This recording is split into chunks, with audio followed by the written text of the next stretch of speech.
La historia de la máxima categoría está repleta de pilotos que han sido un peligro para sí mismos y para los otros, pero que han podido incursionar en el paddock de la Fórmula 1 solo porque tenían el dinero para hacerlo. Los problemas económicos de algunos equipos y la necesidad de no perder su lugar en la parrilla a menudo los ha puesto a merced de pilotos arrogantes y sin talento, cuyo único mérito para llegar a la Fórmula 1 es tener un padre multimillonario o una megacorporación a sus espaldas que financien la aventura de correr en los monoplazas más rápidos del mundo. Es por ello que me he dado la tarea de recopilar solo algunos de los personajes más infames que han engrosado la lista de los peores pilotos de pago de la Fórmula 1. Pero antes de empezar con el bochorno y la humillación, los invito a dejar su like y suscribirse a este canal si les gusta este contenido. Los años 90 fue una época dorada para malos pilotos de pago en la Fórmula 1. Y directo desde Sao Paulo, la tierra de nuestro querido Ayrton Senna, nos llega otro astro dotado de un increíble talento pero para hacer el ridículo a gran escala. Heredero de una exitosa empresa de bikinis y ropa interior femenina, Ricardo Rosset tenía el dinero suficiente para poner la cantidad que fuera sobre la mesa, con tal de financiar su sueño de ser un piloto de la máxima categoría. Definitivamente no fue una estrella en las categorías inferiores en las que participó, pero digamos que fue un corredor competente. Ganó en su debut en la Fórmula 3000 y quedó segundo en ese campeonato de 1994, pero a sabiendas de que estaba muy corto de talento para que algún equipo de la Fórmula 1 se interesara en él por sus capacidades, este no dudó en echar mano de la herencia familiar, para lanzarse de cabeza en el Gran Circo en 1996 con el equipo Arrows, que para ese momento tenía muchos problemas de liquidez. Sin saberlo, esta arriesgada decisión por parte del piloto brasileño terminaría por destruir el poco prestigio que había edificado en su corta carrera deportiva. Al fichar por Arrows, Rosset se emparejó con un experimentado Jos Verstappen. Su actitud prepotente y con ínfulas de superioridad hacia sus mecánicos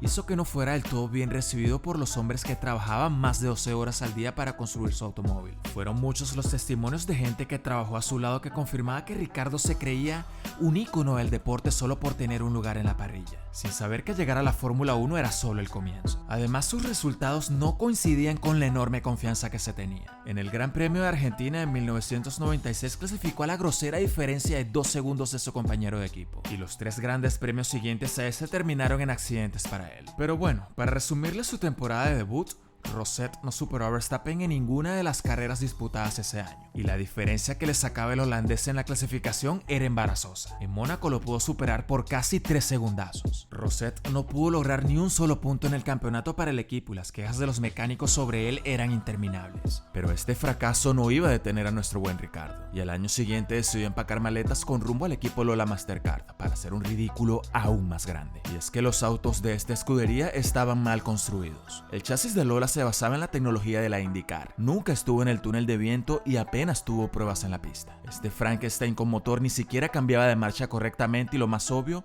era letalmente lento. Y si combinas un mal auto con un piloto incompetente, el resultado puede ser sorprendente. Rosset terminó a 13 segundos de la pole en la única carrera que disputó este equipo en la temporada 1997. Este resultado tan catastrófico hizo que perdieran el apoyo de Mastercard, su patrocinante principal, lo que a su vez significó el fin de la aventura de Rosset y de esta escudería en la Fórmula 1, lo que dejó a Ricardo fuera de la categoría durante todo el año 1997. Para 1998 el brasileño recibió una oferta de Craig Pollock para conducir en el equipo Tyrrell. Pollock era un empresario británico que había comprado el equipo Tyrrell recientemente y estaba buscando 2 pilotos de pago para hacer andar el proyecto. Todo esto mientras reunía los fondos para contratar gente que fuera realmente competente al volante. Ken Tyrrell, fundador del equipo y todavía parte de la directiva de la escudería que acababa de vender, estaba tan furioso con la elección de Rosset como nuevo piloto que decidió renunciar inmediatamente al equipo que llevaba su nombre, a sabiendas de todas las humillaciones que se avecinarían. Y pues bien, Ken Tyrrell, cual viejo sabio, no se equivocó. La temporada de 1998 sería un auténtico calvario para todos en ese equipo. Fruto de la frustración por verse superado por otro piloto de pago con menos experiencia que él, Rosset se decidió rajar del equipo en la prensa. Señaló sin pruebas algunas que los mecánicos le estaban haciendo un boicot, que le ponían piezas defectuosas a propósito, que favorecían de forma deliberada a su compañero, y toda una serie de teorías conspirativas sin sentido que no iban acorde con una escudería que supo tener a leyendas como Jackie Stewart y Jean Alesi entre sus filas. Los miembros de ese equipo recordaron a Ricardo como un auténtico calvario, siempre quejándose, siempre culpando al auto, hablando mal de la gente a sus espaldas pero nunca en su cara, y lleno de teorías de conspiración que solo tenían sentido en su cabeza. Uno de sus ridículos más recordados fueron en la quali del Gran Premio de Mónaco del 98, cuando perdió el control del monoplaza y el equipo por la radio le pidió que lo volviera a poner en marcha para completar otra vuelta de clasificación. Rosset, sudoroso, nervioso, con el corazón acelerado, aplastado por ese último contratiempo, necesitaba ejecutar un trompo para volver a ponerse en marcha. Un trompo, una habilidad que se domina desde las categorías más inferiores, pero que este papanatas fue incapaz de realizar de forma correcta, fallando en hacer una maniobra básica frente a millones de fanáticos incrédulos en todo el mundo. Y cómo olvidar su participación en el mítico Gran Premio de Bélgica de ese mismo año. Ya saben, esa carrera que casi termina a puñetazos entre Coulthard y Schumacher. Pues bien, en ese mismo Gran Premio hubo un accidente que terminó con 12 autos destrozados en medio de la pista. Lo intrigante al ver las imágenes de nuevo es que los autos que iban en las últimas posiciones claramente se dieron cuenta de que algo estaba pasando adelante, y la mayoría logró reducir un poco la velocidad antes del accidente. Todos excepto uno, un auto blanco justo en la parte trasera del grupo que unos segundos después del accidente principal se estrelló contra los escombros a una velocidad completamente constante. No hace falta decir que era Rosset. Aparentemente era el único hombre sobre la pista inconsciente de la carnicería que tenía al frente. Al final esto fue una muestra más de que el dinero no compra el talento, y el tiro le salió por la culata a nuestro buen Ricardo, quien pagó un boleto para tocar la gloria pero terminó recibiendo dosis insanas de humillación que quedarán para la posteridad. Para cerrar el capítulo inaugural de esta miniserie tenía que venir con algo realmente importante. Es por ello que directo del gigante euroasiático les traigo la más reciente incorporación al Salón de la Fama de pilotos de pago catastróficos. Imagino que ya saben de quién estoy hablando. ¿Quién si no del legendario Nikita Mazepin?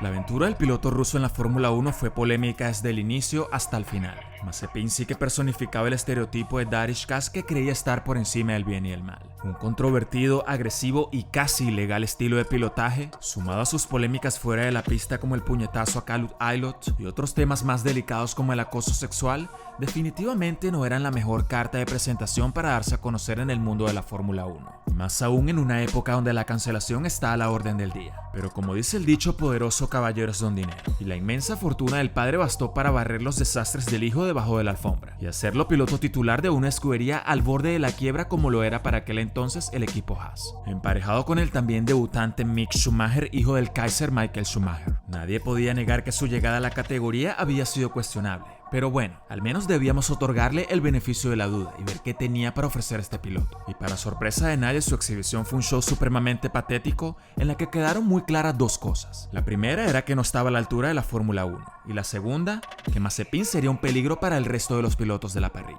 Primera sesión de entrenamientos, un sinnúmero de trompos y pasadas de frenada. Segunda sesión de entrenamientos, más de lo mismo. Además de casi colisionar con un Alfa Romeo en una maniobra que pudo salir bastante mal. Primera clasificación de la temporada, se saltó el pacto de los caballeros, una norma no escrita pero respetada entre pilotos en la que acuerdan que en los metros previos a iniciar una vuelta lanzada no se debe adelantar a ningún rival. Y para cerrar con broche de oro su primer fin de semana de carreras, se hizo con el infame récord del debut más corto en la historia de la Fórmula 1, abandonando en la primera vuelta tras literalmente perder el control del auto sin que nadie le hiciera nada, en una maniobra inexplicable para los fans y miembros del paddock. Con esta clase de cosas pero en menor escala siguió el avance de Mazepin en los próximos grandes premios. Y en vista de los surrealistas que eran las estupideces que hacía, los usuarios de Reddit decidieron jugarle una broma, al votar masivamente por él como el piloto del día en Portugal. Un troleo que la FIA no permitió, y pese a ser votado masivamente como el mejor piloto de la carrera, decidieron darle ese título a Checo Pérez, que había quedado segundo en la votación. El tema de las tonterías de Mazepin ya se había hecho costumbre, digamos que eran parte del espectáculo, tanto que los pilotos no tenían reparo en ridiculizarlo por la radio. Uno de ellos fue Leclerc, quien afirmó que este nunca cambiaría. En España, Mazepin fue sancionado con 3 posiciones en la largada por influir en la vuelta rápida de Norris, a lo que respondió que bueno, que él no podía desaparecer de la pista por arte de magia, algo que también sacó de quicio a Mercedes. Este tipo nos hace perder la carrera, exclamó un fúrico Toto Wolff por la radio cuando Nikita estorbó a Hamilton en su vuelta lanzada también.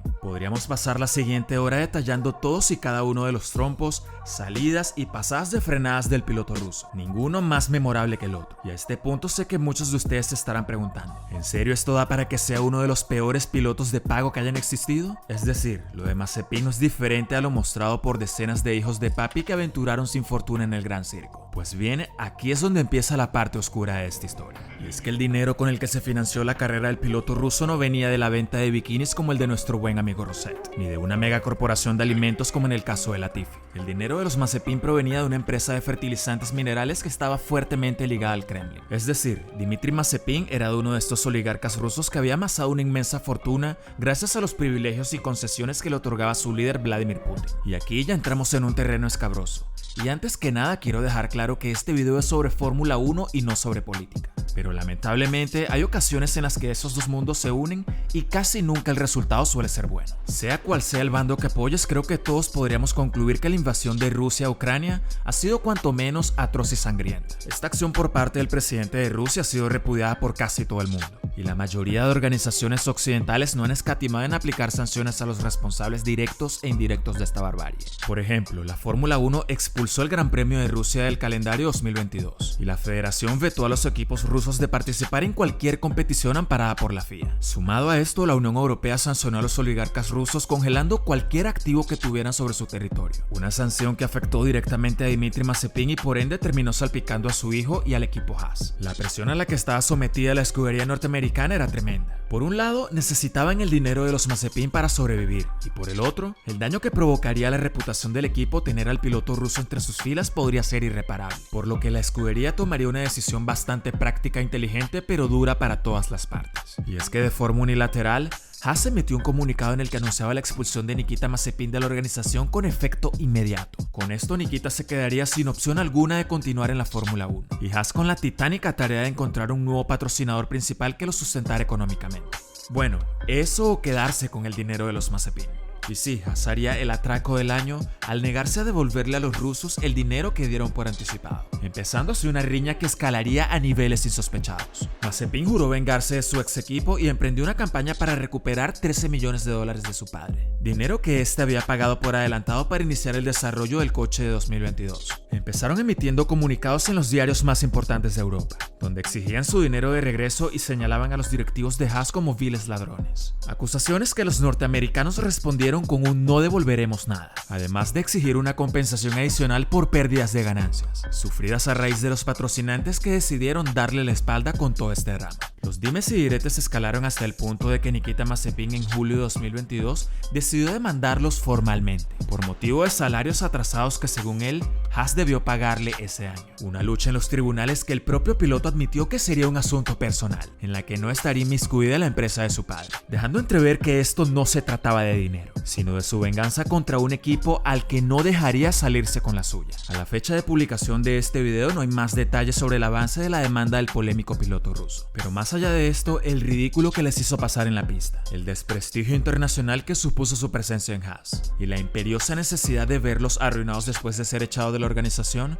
lo convierte sin dudas en su enemigo público número uno, y por supuesto en uno de los peores pilotos de pago en la historia de la Fórmula 1.